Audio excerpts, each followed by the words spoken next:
Hoje irei fazer um combate muito interessante.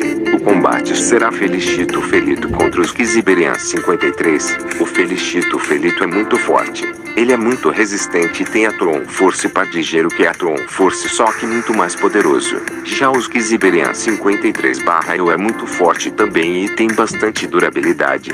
Agora vamos analisar o combate. Alguns vão apostar no Felicito Felito afirmando que ele é do YouTube e o YouTube é mais poderoso que o TikTok. E de fato o YouTube ganha do TikTok, porém o Skiziberian 53 é um dos mais poderosos do TikTok, enquanto o Felicito Felito é um nível mediano entre os do YouTube. O Skiziberian 53 é muito mais forte. Ele poderia dar uma investida no Felicito, que poderia o derrubar e poderia usar sua mordida e mais alguns golpes para derrotar o Felicito. O Skiziberian 53 é um dos que daria mais trabalho pro YouTube ganhar. O Skiziberian 53 iria ganhar.